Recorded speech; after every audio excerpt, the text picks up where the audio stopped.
Good morning student, standard 12th OCM। तो OCM में हमारा टॉपिक चल रहा है फंक्शन ऑफ मैनेजमेंट, और उसमें हमने देखा कि टोटल जो हमारे 5 मेन फंक्शन है: planning, organising, staffing, directing and controlling.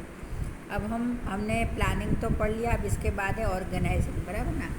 तो जब आप प्लानिंग कर लेते हो, बराबर, आपने प्लान बना लिया कि मुझे इस हिसाब से जो है मेरा बिज़नेस का पूरा बिज़नेस मुझे इस तरह से रन करना है, बराबर। तो उसके लिए जो है आपको ऑर्गेनाइजिंग भी करनी पड़ेगी। ऑर्गेनाइजिंग यानी किस मैनर में। देखो, जब आपने सोच लिया कि मुझे मेरी कंपनी बनाना है, बराबर, मुझे इसमें इतने इतने स्टाफ भरना है, तो भाई स्टाफ की भर्ती करूँगा तो वो किस बेस पे होगी, कौन से इंसान को, कौन से आदमी को कौन सी फील्ड देना है, वो भी मुझे ऑर्गेनाइज करना पड़ेगा ना। जैसे फाइनेंस वाला इंसान है तो मैं उसे फाइनेंस में ही डालूँगी, बराबर ना। फिर जो मैकेनिकल है, जो मशीनरी से जुड़ा हुआ है, तो उसे मैं वही डिपार्टमेंट दूंगी, बराबर ना। तो प्लानिंग के बाद जो है इम्पॉर्टेंट चीज़ होती है ऑर्गेनाइजिंग, बराबर ना। तो देख लेते हैं हम। Organising is a structure for the assignment of authority and responsibility among individual working for the achievement of common objectives, बराबर ना। कि देखो, मुझे कौन से इंसान को अथॉरिटी देनी है, कौन से इंसान को रिस्पॉन्सिबिलिटी देनी है, वो मुझे मेरे ऑर्गेनाइजिंग पर से ही पता पड़ेगा, बराबर ना। अब सपोज में जो वर्कर लेवल है, मैं उससे ऐसा बोल दूँ कि नहीं भाई तू सारी चीज़ें संभाल ले, तू बाहर फील्ड में भी जा, तू फिर ये मशीनरी भी संभाल, तू सब कर, तो ये चीज़ जो है वो पॉसिबल नहीं, बराबर ना। मुझे मेरे डिपार्टमेंट के अंदर एक हेड, फिर उसके नीचे सुपरवाइज़र के नीचे वर्कर, और वर्कर के ऊपर उनका यूनियन लीडर, इतना तो चाहिए, बराबर ना।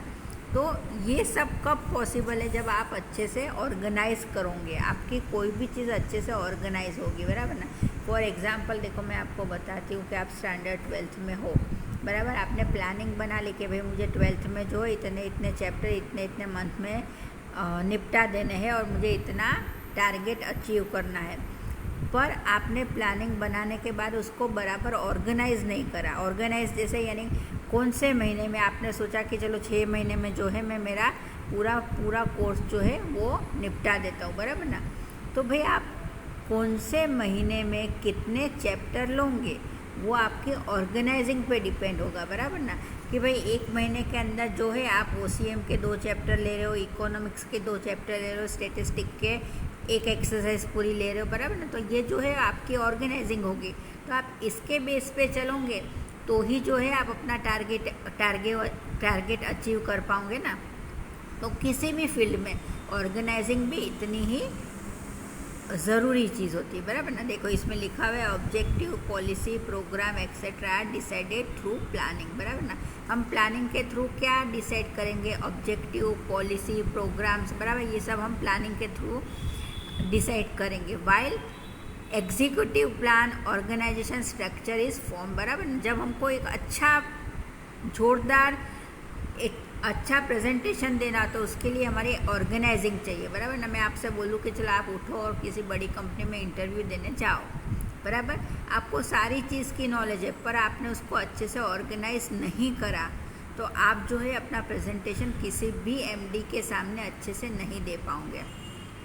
तो ऑर्गेनाइजिंग की मेन चीज़ बोली जा सकती है कि आपकी ऑर्गेनाइजिंग बराबर रही तो आप जो हो अपना प्रेजेंटेशन अच्छे से दे पाओगे। The activity of a business are divided among different section and various group of people for the accomplishment of object. Now organising is distribute of authority and responsibility among this section. The group get clarified with the formation of organization structure. Issue like who will supervise, who will have authority and responsibility of work, inter relationship among individual etcetera, बराबर ना। देखो, अभी मैंने आपको यही बात समझाई कि मैं मेरी कंपनी शुरू कर रही हूँ, बराबर। तो मुझे मेरी कंपनी में ये बात का ध्यान रखना पड़ता है कि मुझे किसे हेड बनाना है, कौन इसके लायक है, बराबर ना। इसके लिए मैं क्या करूँगी भाई कि सबसे पहले तो मैं इंटरव्यू लेती हूँ। इंटरव्यू लेने के बाद जो है मैं देखूँगी कि कौन सा इंसान इसके लायक है, इस पोस्ट के लायक है, फिर ही मैं उसे जो है अपॉइंट करूँगी, बराबर। और ये सारे जितने भी यहाँ पर हमें दिए हैं, planning, organising, staffing, directing and controlling, तो ये पाँचों के पाँचों जो है इनके इंडिविजुअल लेसन है पूरे। ये मैंने अच्छी तरह से आगे के लेसन में पूरा डिटेल समझाया हुआ है। अभी तो सिर्फ हमें ये देखना है कि ऑर्गेनाइजिंग क्या है, प्लानिंग क्या है, बराबर ना। तो ये चीज़ जो है वो बेसिक चीज़ है किसी भी मैनेजमेंट के लिए। फिर इसके बाद आता है staffing.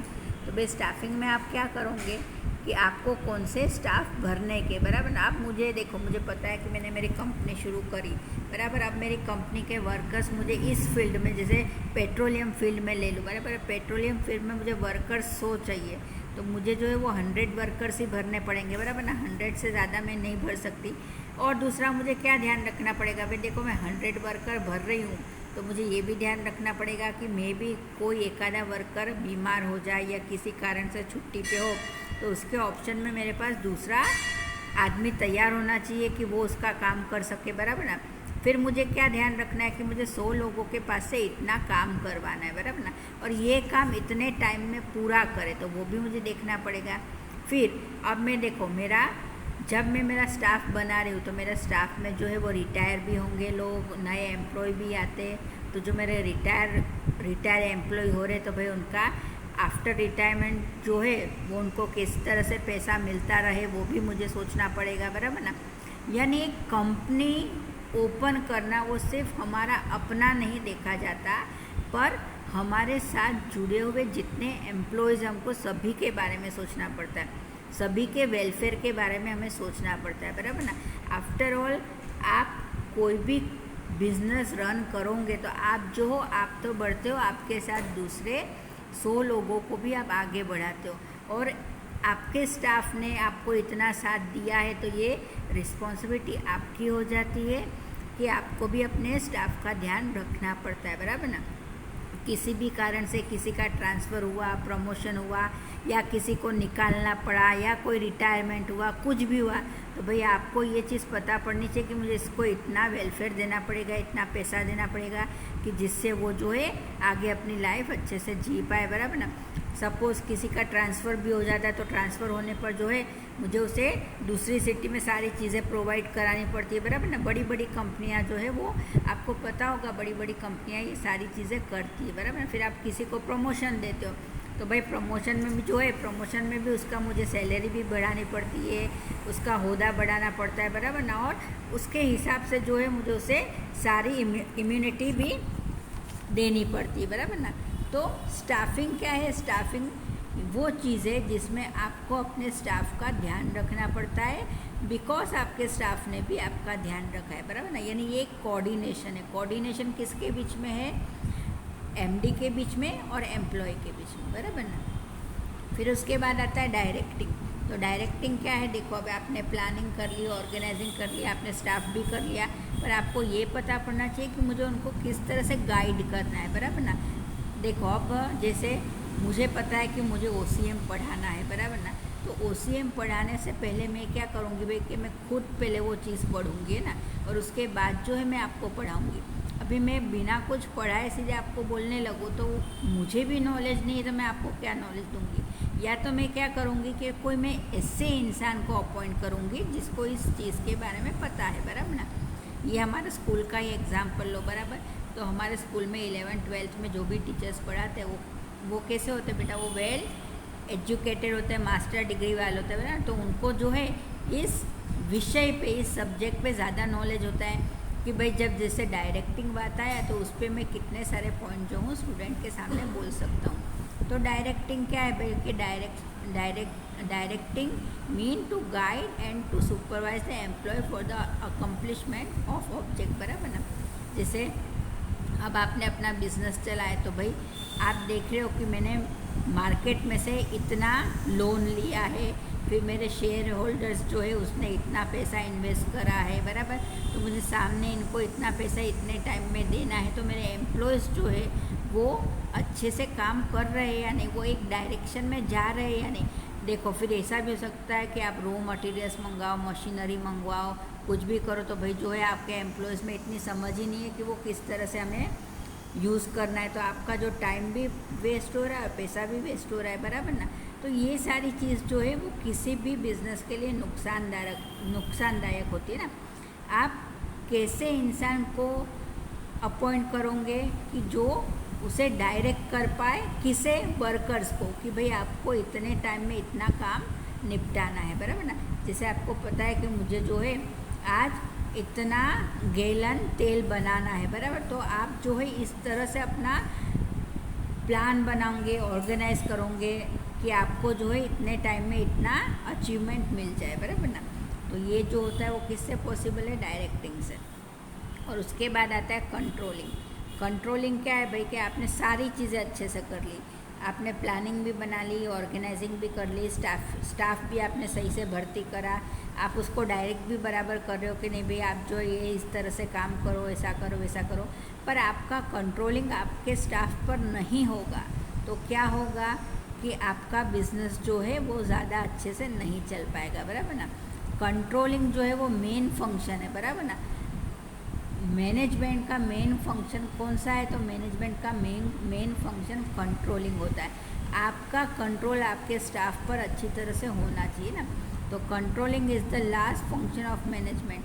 The function of controlling is to see whether all the business achieve activity are done with the confirmatively of planning और नॉट, है ना। कि आपका जो आपने प्लान बनाया है भाई, आपने जितने कमिटमेंट दिए हैं मार्केट में कि नहीं इतने टाइम में मेरी ये चीज़ लॉन्च हो जाएगी, तो वो आपका कमिटमेंट पूरा हो रहा है या नहीं, वो आपको देखना पड़ेगा, बराबर ना। Controlling is a positive concept in the modern time. देखो कोई भी कंपनी कब अच्छे से रन करेगी? जब वो अपने कमिटमेंट मार्केट में अच्छे से पूरा करेगी, बराबर ना। और मार्केट में अच्छे से पूरा करने के बाद वो अपना प्रोडक्ट भी बहुत अच्छे से चलाएगी। तो आज की तारीख में क्या है भाई, बिज़नेस खड़ा करना बड़ी बात नहीं है, पर बिज़नेस को अच्छे से चलाना वही बड़ी बात है, बराबर ना। क्योंकि मैंने आपको पहले भी बता दिया, अभी भी बता रही हूँ, बिज़नेस यानी आप अकेले नहीं बढ़ रहे हो, आपके साथ दूसरे जो लोग जुड़े हुए, आपके शेयर होल्डर है, आपके एम्प्लॉयज़ है, बराबर, वो सब आपके साथ जुड़े हुए और आपके साथ साथ जो है वो भी आगे बढ़ रहे हैं, बराबर ना। तो controlling is a corrective activity because the function of controlling is not the restrict the activity but a direct them in the right direction. If this activity are not done as per planning, the function of controlling is to see that mistake made the past in past and not be repeat in future, बराबर ना। तो ये चीज़ जो है वो हमें controlling में पता पड़ती है। ये सारे पांचों जो हमने लेवल पढ़े, प्लानिंग, ऑर्गेनाइजिंग, स्टाफिंग, डायरेक्टिंग और कंट्रोलिंग, इन पर इंडिविजुअल सभी का लेसन है और वो मैंने आपको आगे से अच्छे से पढ़ाना है, बराबर ना। तो अभी ये जो है ये तो हमने कॉमन इंट्रोडक्शन लिया, अब इसके बाद जो है हम पढ़ेंगे कोऑर्डिनेशन।